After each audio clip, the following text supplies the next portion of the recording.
And we're back to the Zoom calls. But we all knew this was coming, though. So, Em, how are things in China? Ni hao ma. I'm not in China. I'm in the same city as you, just like I was last time. Ah, that's a relief. I just used up all the Mandarin I know, apart from the numbers 1 to 10. But if we're still in Auckland, why are we Zooming? Why? You were the one who wanted a Zoom call. I'm pretty sure that's not true. I have the text messages. Do I need to start reading them out loud?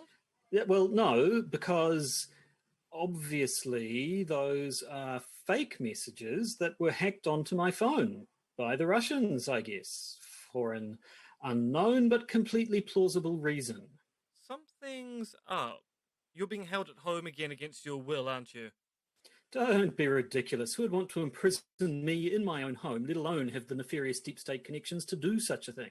Well, any of the numerous conspirators our investigations have uncovered, literally any one of them. But I'm starting to understand now.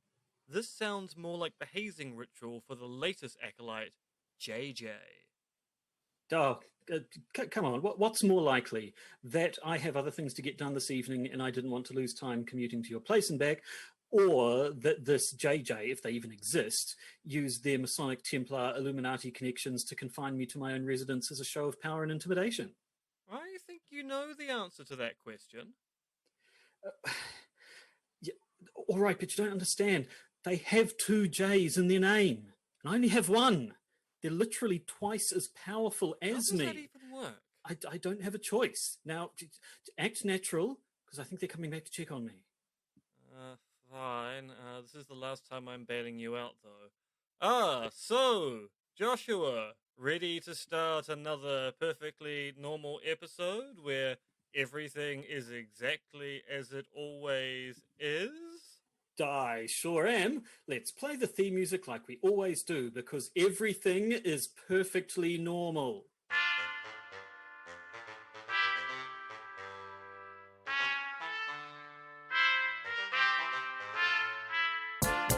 The Podcaster's Guide to the Conspiracy, brought to you today by Josh Addison and Dr. M. Denton. Hello and welcome to the Podcaster's Guide to the Conspiracy. It's a special technology episode as we showcase the various new items we've been purchasing with the money generously given to us by our patrons, the best and most sweet-smelling people in all the world.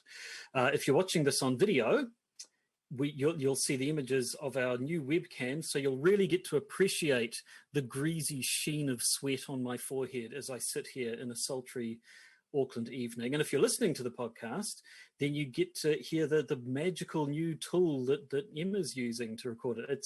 I haven't seen it with my own two eyes, but I gather it's quite the thing. It's true. It's got buttons, it's got dials, it has things that make me able to censor you. So, Josh, say something exciting.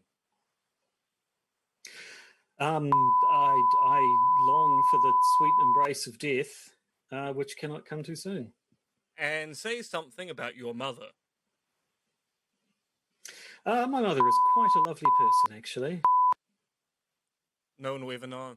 No one will ever know. No one will ever know. Yes, actually, in all my excitement, I probably should do the actual intro and say that I, of course, am Josh Addison, and they, of course, are Dr. M. Dentith, both of us in Auckland, New Zealand, for the time being. And so we have moisture. So now we have new things. We have new technology.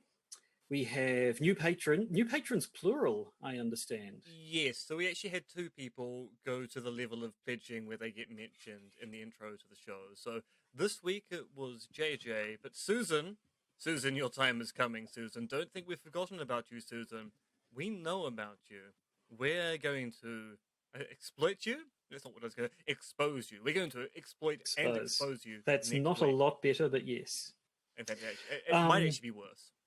And now another little bit of interesting admin before we actually get into the episode. You are in the Herald currently, or are going to be in the Herald? So I'm going to have an opinion piece in the New Zealand Herald. I was told it would go up this afternoon, but actually looking at the opinion pieces on the Herald website, all of them appear at 5 a.m. in the morning. So I suspect I'm actually going to appear in the digital version tomorrow morning. And I may or may not be in print, because with our weird digital world, sometimes you're in print and sometimes you're not. But I am going to now be a Herald columnist, although that's kind of a one-off thing. I don't think it's a recurring gig. No. But the interesting thing about it, guess who asked me to write a column for the New Zealand Herald? Veteran character actor Steve Buscemi. I think it's Buscemi, and no, it was Matthew Hooton. Hoots himself. Indeed. I was shocked at the time. I wouldn't say I was dismayed, but I was surprised. But no, Matthew reached out saying that I'd be the right person to talk about conspiracy theories in the Herald, particularly that malarkey, as Joe Biden would say, that's been going on around January 6th. And so I wrote an 800-word piece, sent it off to the editor. The editor went, "This is good, but I think you need to say more." And I said, "Well, to say more, I need more words." So I've submitted a 1,200-word piece, which will be out in the next day or so. Very interesting. We'll have to keep an eye on it. Will you be behind the paywall? The opinion pieces usually are, aren't they? Yeah, I don't know. I mean, I assume I'm behind the paywall, although I actually don't think I'm being paid for the piece. So if it's behind the paywall, I'll be very annoyed if they don't actually pay me for it. Because I've always assumed you're an exclusive sort of a person. Your words aren't just to be thrown around willy-nilly to we unwashed masses. So I'd kind of assumed there'd be some sort of gating to prove that only the worthy should be able to hear your words. Insert some joke about Watergate right here, but I can't think of it right now.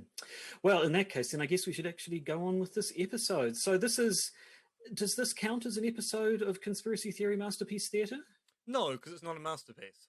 No, so we're reviewing a paper today, but it's not one in the series of sort of the corpus of philosophical conspiracy theory material. This is a completely different paper altogether. And I think we should leave you in suspense as to what it is until after the chime. Indeed, which I'm going to press the button to play right about now.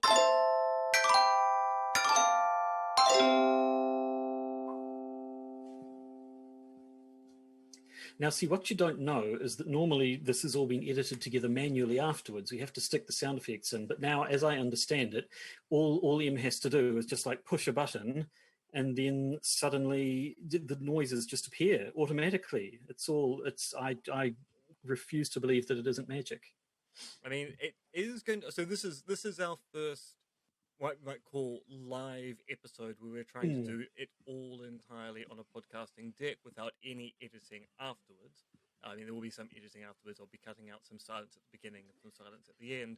But technically, this is live. This is like live theatre with all of the excitement that comes with it. So before, what you've heard is a podcaster's guide to the conspiracy when it's carefully edited together to get rid of the points in time where Josh says terrible things. Terrible, salacious, libelous things. Well, now we're just going straight. Just going to have to leave the libel in. It's true. Let's see what kind of libel we commit when we talk today about a paper by a senior lecturer at Auckland University of Technology, Amy Baker Benjamin, which is salient even though it was published back in 2017 because of some things she said recently about outgoing President Donald J. Trump. But let's talk about the paper, and then we can talk about the author. Right. So the paper is called 9/11 is False Flag, Why International Law Must Dare to Care. It saw print in the African Journal of International and Comparative Law in 2017. Why are we talking about this today? So Amy Baker Benjamin, as I said, is a lecturer in the law faculty at AUT.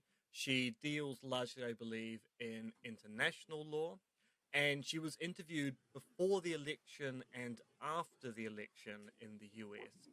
And let's just say it would be fair to say that she doesn't have explicit Trump sympathies, but also doesn't seem to be saying that Trump has done, say, some bad things with the whole election wrangling that's gone on since November. In fact, when she was interviewed earlier this week, she claimed that the January 6th event, the storming of the Capitol building in Washington, D.C., looked quite peaceful, and said that her son was at the protest and he heard no calls for violence at all. So it does seem as if she has some skew-if ideas about the Trump presidency. And so I thought, because she's made the news here talking about Trump, it would be quite useful to look at her 2017 piece, which is one of the few pieces in the academic literature which I think can be charitably called a contribution to the 9/11 truth community and search for a reinvestigation of the events of September 11th, 2001. And yes, it does seem to be a bit, almost seems to be gaming the system a little bit, in that, as we'll see, the paper is in 4 parts. 3 of those parts, well, one of those parts is the conclusion. 2 of them are basically 9/11 truth material, and then only 1 out of the 4 is actually talking about international law and legal implications.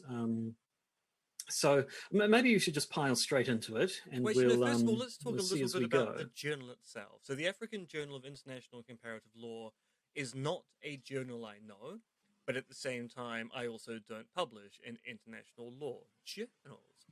It is part of the Edinburgh University Press imprint, so it does actually belong to a university press. It's also not particularly highly ranked.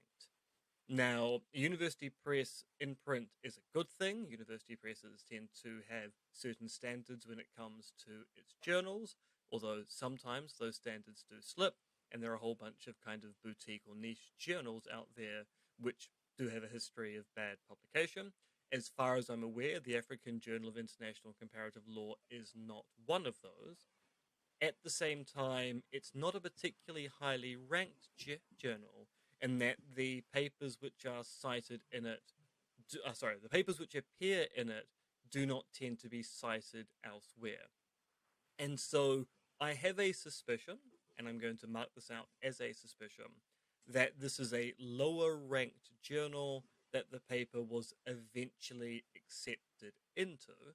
And the reason why I have that suspicion is that, as will become clear in the discussion about this paper, I do not think the paper is particularly good, and in fact I think the paper commits some egregious errors in reasoning, which is the kind of thing which may have got it moved on from journals higher up the academic rankings.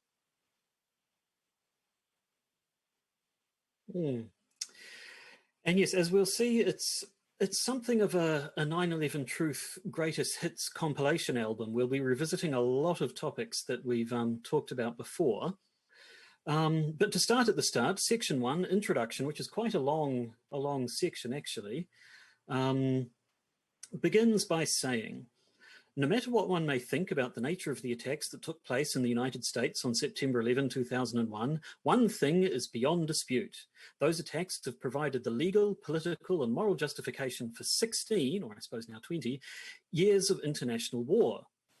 Continues a bit later, each one of these military campaigns and or thrusts is based on the legal authorization and moral dispensation granted by domestic and international authorities in the days following 9/11 to respond to the attacks of that day. And a little lower, we would do well to remind ourselves, however, that this shouldering is only as strong and effective as the claim of self-defense on which it is based. The war on terror is, after all, a war that is claimed to be fought in self-defense. Were this claim ever to be proved false, were it ever to be shown that the United States was not, in fact, attacked by others on 9/11, but rather attacked itself, or let itself be attacked, for the purpose of blaming others and justifying international war, then its war would not be one of self-defense, but of premeditated and carefully camouflaged aggression.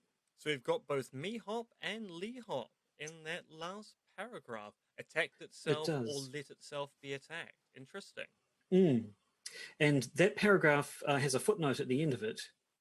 And the footnote contains the definition of what a false flag attack is that she's going to be using. Actually, I'll read that bit out. Yep.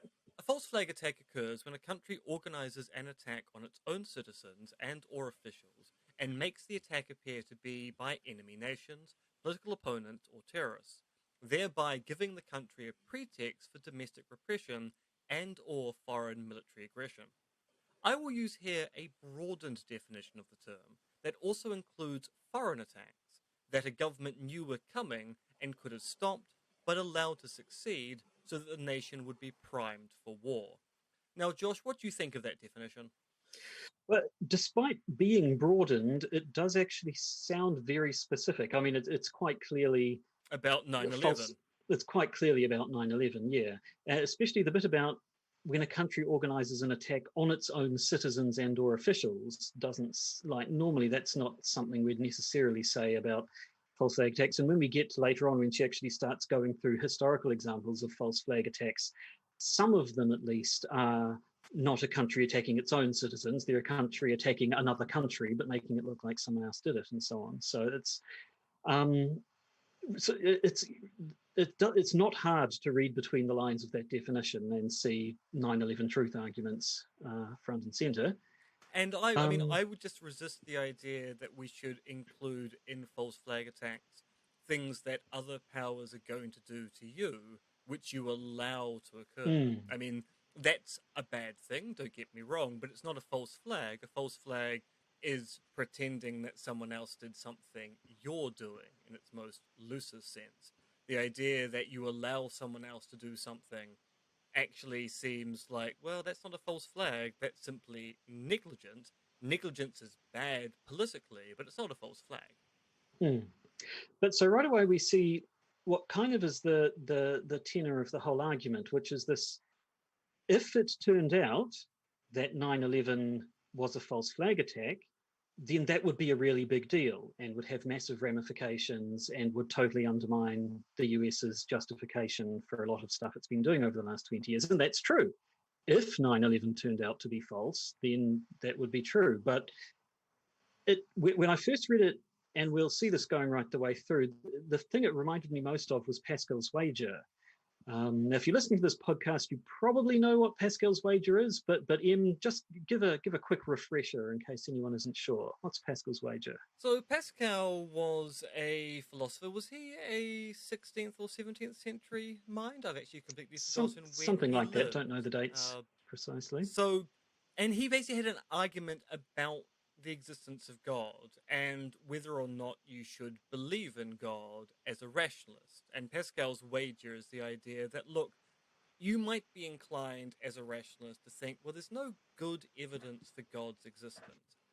But if God does exist and God hates atheists, then choosing not to believe in God, even if God hasn't provided you with enough evidence for its existence, is going to be a bad thing. You're going to go to hell.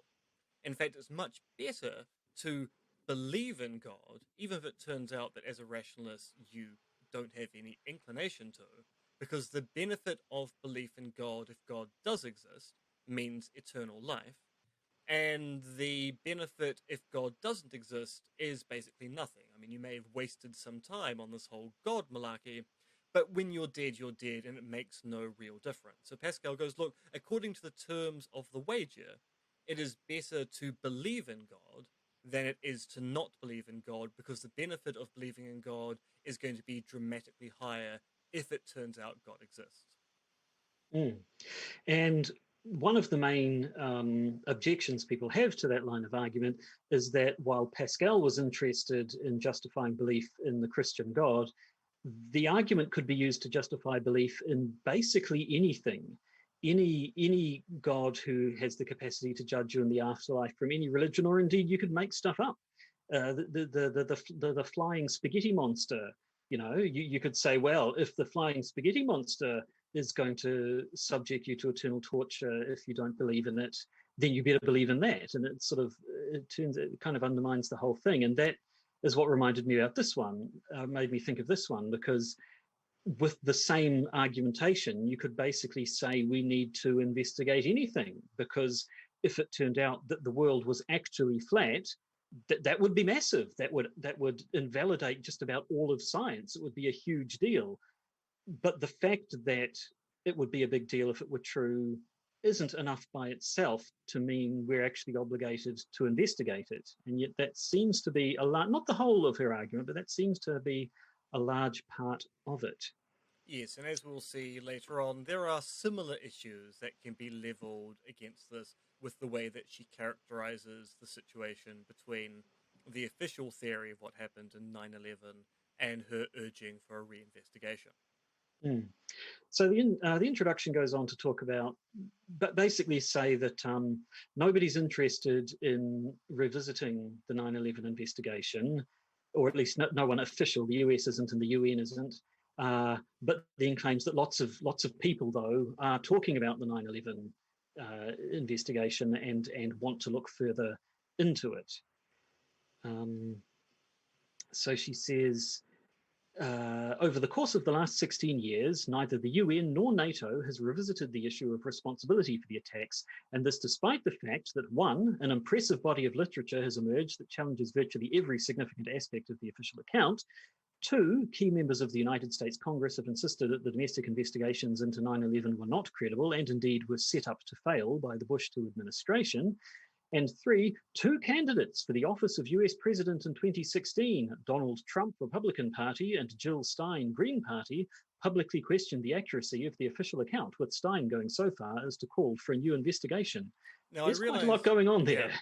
Now, one thing which this kind of brings to mind to me, and this is not a perfect analogy, but I think it actually does play a fairly significant role in how we kind of talk about the way these things work, is that what we're seeing here is something which is quite similar to the debates in the whole Shakespeare authorship controversy, in that Amy Baker Benjamin is going, look, there is a debate going on. Some people doubt that 9/11 happened the way that it actually did. In the same respect that people who believe that Edward de Vere, the Earl of Oxford, was really Shakespeare, go, look, there's a debate going on. There are some people out there who don't think it's settled who Shakespeare really was. And because there are people talking about this, we need to investigate this and get to the truth, because if people are talking about it, it's an issue that needs resolution, and it's obviously a matter which is up for debate. Now, as far as that impressive body of literature that has emerged, the main one she samples, the main one she refers to, rather, is the paper 15 years later on the physics of high-rise building collapses, published in Neurophysics News in 2016. Now, that's a paper we looked at ourselves all the way back in episode 116. And we found it wanting, I think it's fair to say. Yes, it was not the best piece of work we've reviewed on this podcast. There was a lot of the sort of cherry picking, a lot of claiming that people who support the official theory were sort of picking data to support their preconceived ideas, when that's basically what the author of the paper was doing themselves. It wasn't. Go back and listen to it, episode 116, if you want the full deal. But we didn't find it convincing. Interesting to see Donald Trump's name show up there. So this is 2016, prior to the election, and both Trump and Jill Stein had voiced doubts about 9/11. Trump also had he at that point started talking about UFOs as well and wanting to get the official story about them, because he did that too, didn't he? Yeah, there was some mention about UFOs at the time, although I can't actually recall whether it was a big issue. I mean, I remember him talking about the fact that he was asked about 9/11 and did that usual thing that Trump is quite prone to do, which is to go, oh, well, I think we probably should have some kind of discussion about that, which is what Trump does when he's basically not paying attention to things, but wants to appear that he's really taken on board exactly what the person said. Just that sort of non-committal rambling. Yeah, I mean, Trump does like a bit of the old non-committal rambling. Oh, he does.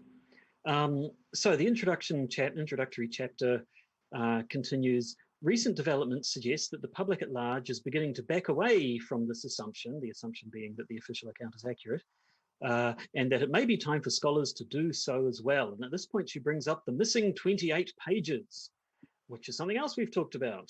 We talked about it in episode 94, back when the 28 pages, this is the 28 pages that were redacted from the official report, they were being talked about way back when we recorded episode 94, where it was sort of assumed the reason why these pages have been redacted was because they relate to Saudi Arabia's role in the September 11 attacks, which America kind of wanted to sweep under the carpet a little bit, I think, for because it would political be a expediency. diplomatic issue if it came out that the US was supporting a regime which itself had supported the 9/11 attacks.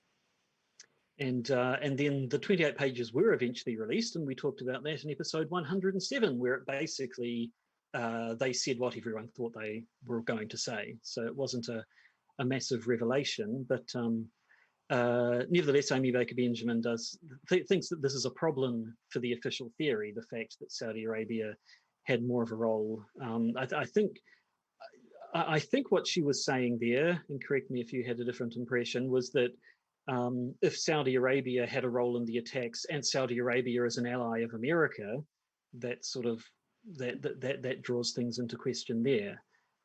She does say, at the very least, a Saudi role in the attacks would invalidate the core plank of the official account, namely the claim that a decentralized group of non-state actors bent on the most indiscriminate kind of asymmetric warfare perpetrated the attacks on their own and unaided by the resources of any nation state.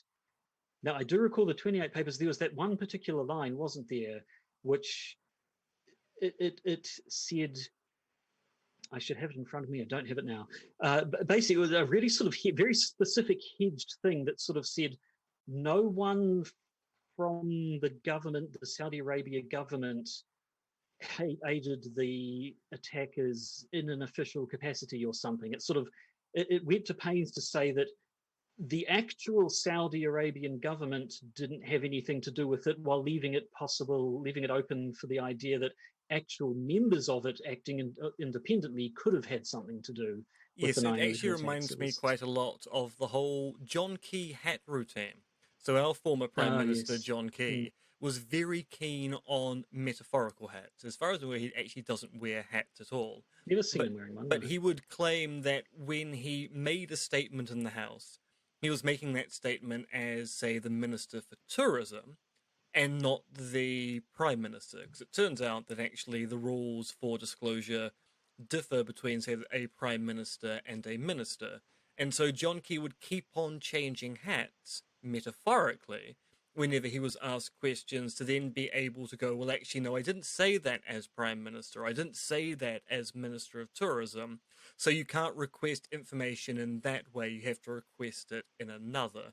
And you can kind of imagine the situation of, you know, I'm a minister in the Saudi Arabian government, but I've taken my metaphorical hat off and I'm meeting Mr. X, the mysterious funder of Operation Y, without my hat on, simply as a private citizen who, in my day job, outruns a country, but at night my life is my own.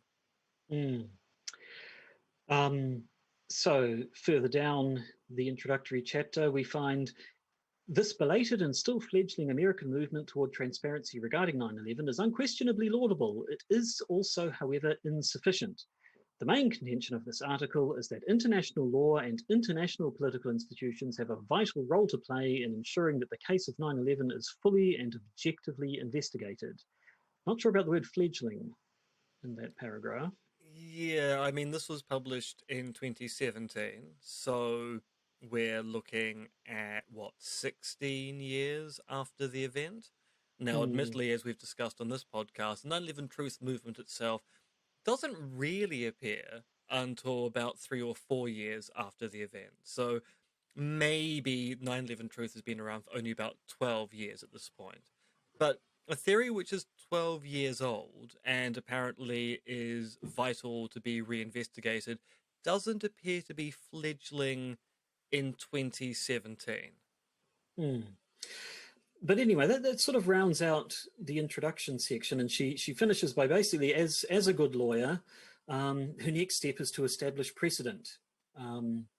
She says, I'll suggest that the first step in trying to break the 9/11 paralysis is to recognize that international law and political institutions have long been concerned with the danger of nation states committing false flags in order to both gain domestic political advantage and or to justify or prepare for international war. To portions of this unsavory history, I now turn. You dig into section 2, why it is rational to care. And basically the entirety of section 2 is can be summed up as false flags happen. Also, and I know this is actually probably not the point of this, but it's a very lawyerly thing to say, why is it rational to care?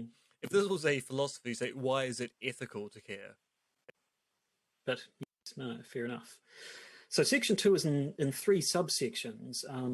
The first section is about false flags in Africa. It's entitled Africa's False Flag Education. And I want to point out, this is not in the preprint of the article that she initially hosted on the AUT repository. So this was obviously a section that was added in probably by request of a reviewer at the journal. But nevertheless, this section is quite interesting because, I mean, Africa is quite a big gap in my knowledge in general, but particularly when it comes to conspiracy theories. And so this section talks about various false flag events that have occurred in South Africa, in apartheid South Africa. Apparently there are numerous incidents of police or other national forces performing false flag attacks to discredit the ANC. And apparently in other countries in Africa where things are a little more less stable, I suppose, there are numerous instances of African governments performing false flag attacks. And yeah, it's actually quite an interesting read, really. It's always nice to see something to get a bit more education on something I don't know anything about. But then section B is a bunch of familiar faces, isn't it? Well, actually, it's 2 familiar faces and another new one, to me at least. Yeah, so the first example that she puts forward is a false flag event in Manchuria. So back in 1931, Japan invaded Manchuria after the explosive sabotage of a railway line, which was blamed at the time on Chinese dissidents. It now looks through the lens of history as if the Japanese enacted the event to then justify the invasion. The next false flag she looks at is the Gleiwitz incident, which is one we have looked at before. In fact, that was actually part of our false flag series that we did a while ago. So this one was episode 149 of our podcast. Nearly 50 episodes ago. Oh, yeah, a long, long time ago. So the short version of the Gleiwitz incident, if you don't remember back that far, is that in 1939, Nazi Germany staged an attack on a German radio station near what was at the time the border with Poland, and blamed it on Polish saboteurs as a pretext for invading Poland. And they went as far as to, as I recall, they took a Polish sort of partisan who they had prisoner, killed him, and then sort of shot his body with bullets and left him outside, so it would look here as though he'd been killed in the attack and so on and so forth. But it was 100% false flag. And then the last one she talks about is the Reichstag fire. Now, we've talked about this several times. My understanding, the last I heard, was that it was still a little bit up in the air. There's definitely no question that the Nazi Party capitalized on the Reichstag fire to a great extent. But last I heard, it was kind of uncertain as to whether they had actually started the fire or communists had and they took advantage of it, whereas she claims quite definitively that the Nazis definitely started the Reichstag fire. Now, for those of you who don't know about the Reichstag fire, that was the fire that occurred in Germany prior to World War II, which was blamed on the communists and was used by the Nazi Party to basically expel the communists, the opposition, from the Bundaberg, because I'm thinking about ginger beer, from the German parliament at the time. Now, just afterwards, people said, oh, that was definitely a false flag event. The Nazis basically started the fire and use that as a pretext for getting rid of the communists. Most historians now think that actually the fire was probably an accident, and then the Nazis used the communists as convenient patsies, because by blaming the communists, it allowed them to achieve the thing they really wanted, which was control of parliament. Mm. So, I mean, it's certainly false flag-esque, no matter which way it went. It's false flag adjacent. Mm. And then finally, subsection C of Chapter 2 is Operation Northwoods in the larger historical context. And so again, Operation Northwoods, we mentioned it briefly in episode 113. This was the posited plan to invade Cuba, Mm, whilst also yes. setting up justifications for Americans to think that Cuba had actually started the hostilities. Mm. And so we went into it in more detail in episode 244, which is looking, basically we looked at Cuba and we looked at a couple of different operations that had been proposed and in some cases partially enacted around Cuba. Operation Northwoods was basically 100% false flags. There's no doubt about that. It was plans for all sorts of acts of sabotage, what have you, in Cuba, I think mostly. But there's a notable problem with using Operation Northwoods as an example, because whilst these were planned false flags, they were false flags that were never executed.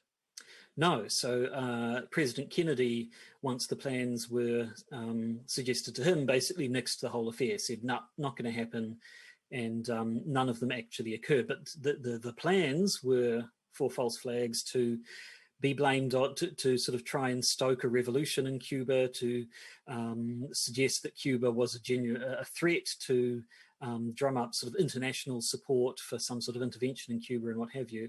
And I mean, I think it does suit her purposes fairly well, because she wants to say in this chapter that basically A, false flags occur, which they definitely do. We've talked about a whole bunch of them in this podcast.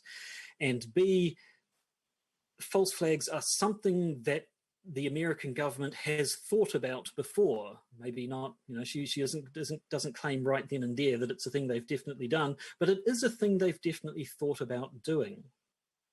Yes, it is very much a case of, look, there's a history of false flags, and there's also a history of people wanting to commit false flags. So, by extension, why not consider that 9/11, an extraordinary event, might be one of those false flags, in the kind of loose definition that she uses in footnote 9. So she says, Manchuria, the Reichstag fire, and the Gleiwitz incident were all undisputed, fully executed false flags, but none of them resulted in mass or even many casualties. Northwoods, on the other hand, gets us far closer to 9/11 in terms of a historical precedent, as it would have involved multiple theatres of operation and hundreds, perhaps even thousands of innocent victims.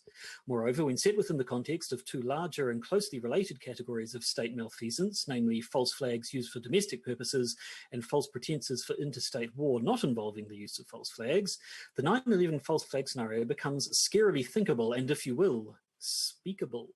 And then she goes on to talk about Operation Gladio, which is not a name I recall, but it sounds like something we should have mentioned before. Have we? Was that familiar to you? So it has come up tangentially in previous episodes. So Gladio is a operation that occurred it comes out of an operation during World War II, where the Allies were setting up resistance cells across Europe.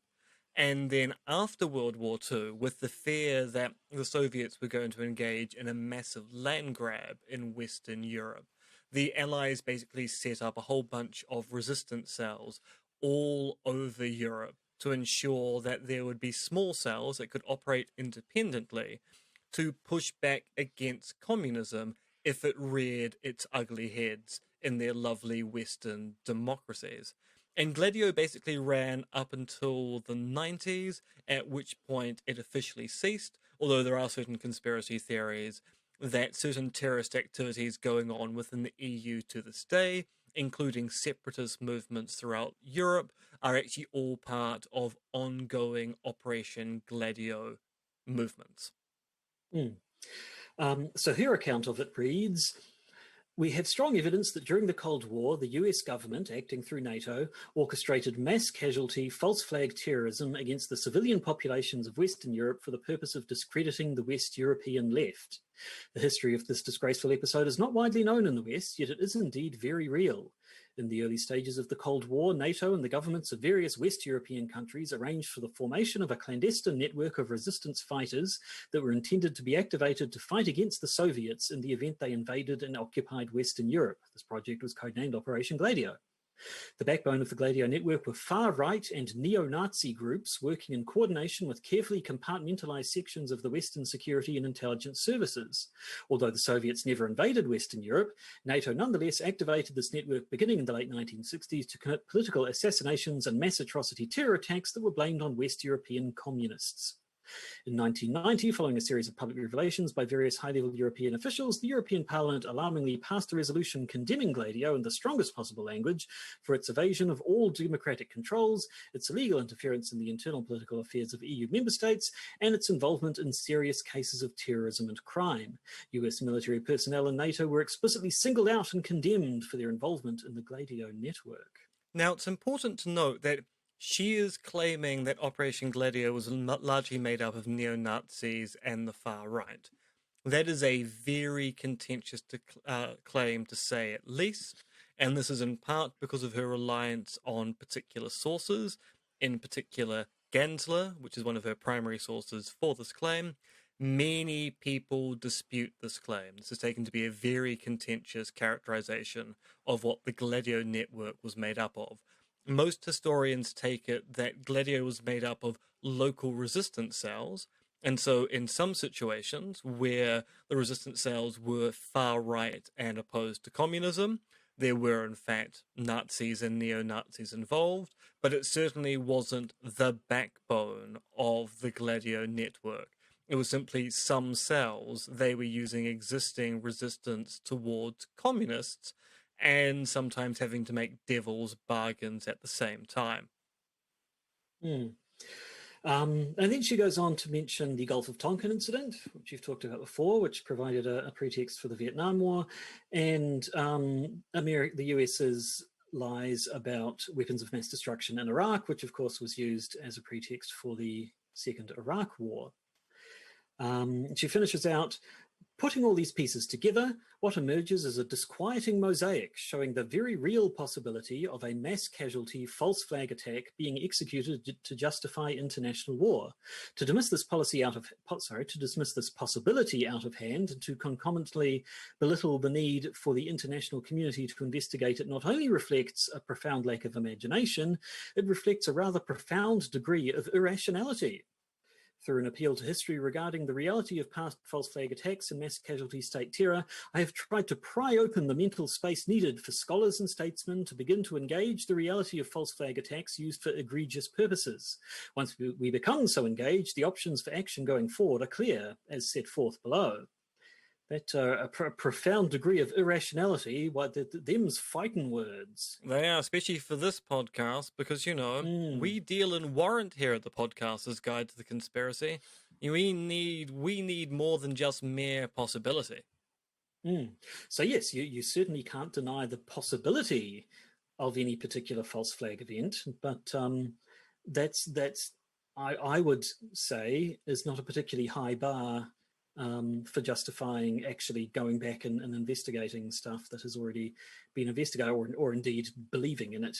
And of course, that's part of the problem with this paper, as we're going to see. She is taking it that because there is controversy held by some people about the official theory of 9/11, then it's a controversial topic, and ipso facto we need to reinvestigate it. What she isn't talking about is the investigations that already exist, and are the reasons why maybe bodies like the UN don't want to go back and look at it, because it turns out they think the answer is already there. Yeah, I mean, earlier in the introductory paragraph, she tries to sort of cast doubt upon the official version, but doesn't really go any further than citing things like that Europhysics paper that casts doubt on it. But so this leads into section 3, how we might now care. And so this is where the actual international law comes into things, goes into the legal arguments that the UN has the ability to investigate 9/11. As she says, the world community acting through the United Nations has the power and the right to investigate the cause of 9/11 and come to a judgment regarding it. Now, this is not a law podcast. I am not a lawyer.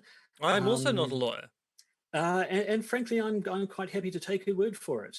She lays out a bunch of precedent and quotes a bunch of people who've talked about the things that the UN can and can't do, and how the UN, will act in terms of self-defense or not, as to whether it thinks the things are justified or whether things to be condemned or what, and so on. But again, it all kind of comes down to that big if again. If 9/11 was a false flag and therefore the US war on terror was not justified by self-defense, then yes, according to the argument she sets out here, the UN would be able to reject the self-defense claim, call on the US to cease its hostilities, and would have grounds to actually, I was going to say do another investigation, but this is post the investigation, isn't it? If it's assuming the investigation shows it's a false flag. So yeah, she sort of wants to say that the UN could very definitely have a role in what should happen. But the problem here is that the UN's probably not going to get involved because they consider the case to have already been satisfactorily investigated. So I think it's quite useful here to talk about this notion of controversy, because the entire paper rests upon the idea that because there's a controversy about 9/11, this controversy is non-trivial and thus needs to be resolved. So we should probably talk about the idea that there are trivial differences and non-trivial differences. So a trivial distinction, you might say that a 910-year-old coin is older than a 900-year-old coin. And that's a trivial distinction, because yes, it's true, one coin is 10 years older than the other, but they're both pretty old. So when people say, oh, but this coin is older, in case of, well, yeah, you're right. I mean, it's a little bit older, but it's not particularly important, is it? Now, of course, this distinction might become non-trivial if it turns out that you're using the coin to, say, prove when someone came to live at a place, or a treasure belonging to a particular person. But by itself, a 10-year difference for a 900-year-old coin, pretty trivial distinction. But a non-trivial distinction would be declaring that, look, there's been embezzlement of the patron monies, the podcaster's guide to the conspiracy, and either M embezzled the monies or Josh embezzled the monies. And that's a non-trivial distinction, because if one of us did embezzle the money, the other didn't, and there are legal repercussions to embezzling things. So it's pretty important to work out whether Josh or myself engaged in embezzling the vast sums of money we have stored in giant coffers around the land, which makes up all the monies we've taken from our patrons. And the reason Mistakes were made, that's all I can say. The money was just resting in Josh's account. That's all I'm going to say. And so, in the same respect, you have trivial and non-trivial distinctions. You can have non-trivial and trivial controversies. It turns out that it's controversial that I'm a vegan who doesn't like mushrooms. People they go, what? As if it's the most important thing I've ever said. But it's kind of trivial in the grand scheme of things, because most people have foodstuffs they don't like, which people find to be surprising. But you can also have controversies which are non-trivial.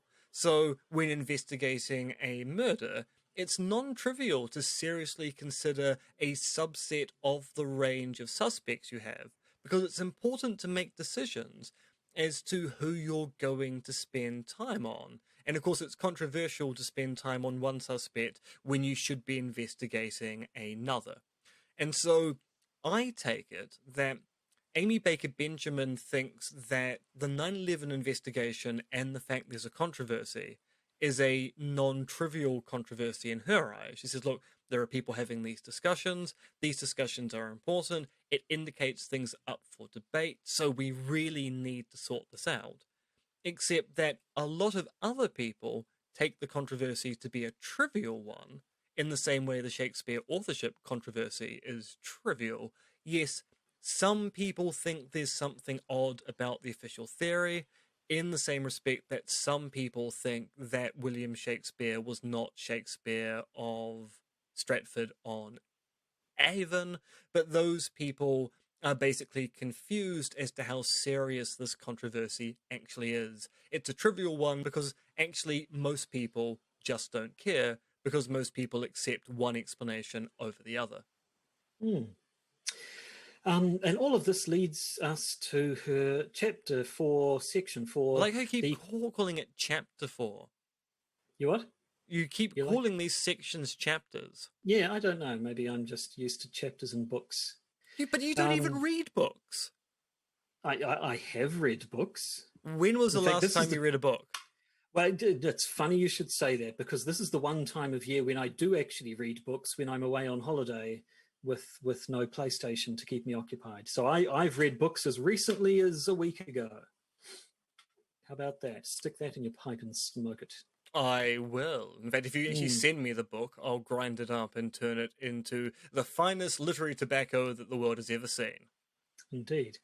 Any rate, section/chapter 4 conclusion is actually short enough to read the whole thing out in one go, so I will. This article has not attempted to litigate the case of 9/11. Rather, it has sought to show that this very special case merits an objective and independent investigation by the foremost political body of the international community, the United Nations. Consider for one moment what the world would look like were the international community to arrive at a convincing judgment on 9/11. If the official account were confirmed, much of the political toxin injected by the event into the Western body politic would likely drain away. If the official account were falsified and the event adjudged a false flag attack by a transnational criminal cabal, several things would happen. The war on terror would come to an immediate halt. Indictments would be issued and criminal trials held until justice was served. Forgiveness of the Muslim world would be sought, and forgiveness would be extended to any Muslims who struck in terror against the West in backlash against the initial fraudulent terrorism of 9/11. Truth and reconciliation a la South Africa would become not only thinkable but realistically possible, and not an ounce of additional police state control of innocent citizens anywhere in the world would be needed in order to achieve these worthwhile goals. Either way, on either outcome, the world would be a better place. A genuine international investigation of a horrific and hugely important event is within our power. Mercifully, we have nothing to lose. And again, there's quite a lot going on there. It's a very rosy, a very hopeful view of what would happen if there were to be such a thing. I mean, there's this idea of the UN arriving at a convincing judgment on 9/11. I would argue that there are people, if not the majority of people, on the 9/11 Truth movement who would not accept a judgment from the UN if it found in favour of the official version, no matter how convincing it was. I mean, I wouldn't go to say a majority, but yes, there is going to be a certain bunch of people in the 9/11 Truth community who are going to go, but you do know the UN is in on it. And of course, an awful lot rests here on what conclusion the UN makes. I'd be quite curious to know what Amy Baker Benjamin's response would be if the UN investigated or re-investigated 9/11 and said, actually, no, America was right the first time. It was Al-Qaeda and a plot to attack the US. The US was in no way involved. Would you think, oh, well, it's still, but there are still people who disagree. We might need a re-investigation. And yeah, I mean, the whole thing seems a little bit weird because certainly all the conspiracy-minded folk who we look at tend to view the UN as one of the bad guys. They're part of the New World Order. They're the ones with their Agenda 21. And what's the new one? Agenda something else? I know there's a new agenda. Yeah. No, I mean, there's always there's a bunch of agendas. And it is interesting that the UN is often taken to be a threat to both the left and the right. So the right takes it that the UN comes in and destroys conservatism, and thus is a threat to traditional family values, and left-wing conspiracy theorists take it that the UN is a globalist organization which is seeking to bring about capitalist control of the world, so it's motivated by entirely the wrong kind of ideology. And so people on both sides of the spectrum tend to look askance at the UN, and in part for good reason, because when you look at the way the UN operates, it's a good system, but it's not a perfect system. And the imperfections in that system sometimes mean some fairly disastrous results occur because of the way it's designed to appease everyone and please no one. Hmm. And I mean, yes, also the idea that if the UN were to rule against the US, the war on terror would come to an immediate halt. I mean, the US does not have the best Notoriously is record very, of. very, very keen to take UN rulings on everything. Yeah, yeah. But putting aside the fairly rose-tinted view of the consequences of such an investigation, I'm not quite sure what she was getting at with that bit about not an ounce of additional police state control of innocent citizens would be needed. Is that a dig at the Patriot Act? Is that... Well, I suppose it's a dig generally at the way in which 9/11 was used as a rationale to curb civil liberties, in the same way that the 7/7 attacks in the UK were used as a justification for the expansion of the surveillance state in the United Kingdom. 9/11 and events like that have been used to bring around, I wouldn't say draconian controls, but certainly quite robust controls on what people can do, in the same respect that we've seen a lot of conspiracy theories about the rationale behind the pandemic, based upon the notion that this is precisely what big government wants to do. It wants to shackle its citizens whenever possible. And sometimes that's probably true. Governments do sometimes look to expand their powers using emergencies like this. But that doesn't tell you that they create the emergencies to make the shackles larger. It sometimes just shows that people in positions of power will opportunistically use an event to then go, oh, that power grab I wanted to do, I finally have a rationale to do it myself. I mean, we saw that with the results of the Christchurch earthquakes here, with National basically grabbing power from a whole bunch of councils in the South Island and going, oh, the earthquake gives us a rationale to seize control of councils that we don't like. Mm. But at any rate, as an article as its whole, as a whole, as an argument as a whole, it still comes back to the same stuff we've already talked about. This really only makes sense if you're already a 9/11 truther. There's only a clear need for a conclusive investigation into this if you think the existing investigations weren't conclusive, or if you don't like the conclusions that they came to.